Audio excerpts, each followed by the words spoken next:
Un fermier vivait une vie simple mais heureuse. Ce qui le rendait le plus fier était le grand cercle d'amis qu'il avait. Il les considérait comme sa seconde famille, partageant avec eux des moments de joie, de rire et de solidarité. Ses amis étaient toujours présents lors des récoltes, des fêtes locales et des soirées d'été passées à refaire le monde sous les étoiles. Chaque soir, le fermier remerciait la vie pour ce qu'il avait. Sa maison, bien que modeste, était remplie d'amour et de rire. Ses amis étaient souvent là, partageant des repas simples mais chaleureux. Un soir, au coin du feu, il leur confia qu'il rêvait de trouver une compagne pour partager sa vie. Ses amis le taquinèrent gentiment, mais ils lui souhaitèrent sincèrement de trouver le bonheur. Quelques mois plus tard, ce rêve devint réalité. Le fermier rencontra une jeune femme douce et travailleuse, qui partageait ses valeurs et son amour de la nature. Rapidement, ils décidèrent de se marier. Lorsqu'il annonça la nouvelle à ses amis, ces derniers exprimèrent leur joie.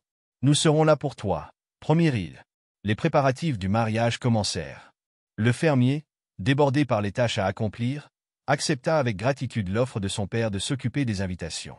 Ce dernier, un homme sage et réfléchi, assurait qu'il veillerait à ce que tout soit parfait. Le fermier ne se doutait pas que son père avait un plan en tête. Le grand jour arriva. Le fermier, vêtu de ses plus beaux habits, se tenait devant l'autel, le cœur rempli d'excitation et d'impatience. Mais au fur et à mesure que les minutes passaient, une réalité troublante s'imposa. Aucun de ses amis n'était présent. Il scrutait la foule, espérant apercevoir un visage familier, mais en vain. La cérémonie se déroula tout de même, entouré de sa famille et des proches de son épouse. Mais le fermier était troublé. Comment ses amis, ceux qui avaient toujours partagé ces moments de bonheur, pouvaient-ils manquer un événement aussi important?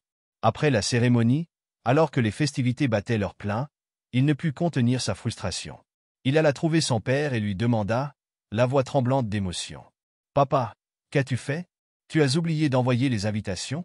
Mes amis n'étaient pas là. » Son père, toujours calme, le regarda avec une profonde sérénité et répondit. « Mon fils, j'ai envoyé une lettre à chacun de tes amis.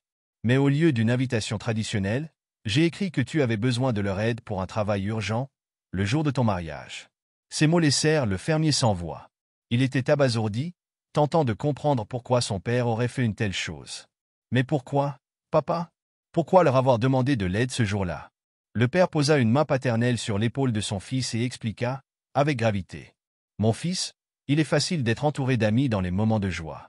Mais les vrais amis se révèlent dans les moments de besoin. Ceux qui n'étaient pas présents aujourd'hui t'ont montré leur vrai visage. Ce n'était pas pour te blesser, mais pour t'enseigner une leçon essentielle. Mieux vaut 5 vrais amis qui répondent présents que 50 qui ne sont là que pour partager tes réjouissances. » Ces paroles frappèrent le fermier en plein cœur. Pendant des jours, il réfléchit à la véritable nature des relations humaines. Il se remémora des souvenirs, analysant les actes de ses amis, et comprit que son père avait raison. Beaucoup étaient là pour les moments de légèreté, mais rares étaient ceux qui avaient montré un véritable dévouement. Quelques jours plus tard, l'un de ses amis, qui avait reçu la lettre, vint le voir.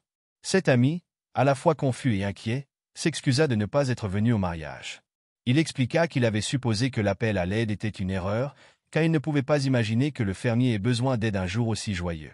Cette rencontre confirma au fermier que la leçon était nécessaire. Ceux qui comptaient vraiment trouveraient un moyen de le soutenir, peu importe la circonstance. Le fermier choisit alors de cultiver ses relations différemment. Il éloigna doucement ceux qui ne partageaient pas une amitié sincère et investit son temps et son énergie dans des liens profonds et authentiques. Sa vie prit un nouveau sens.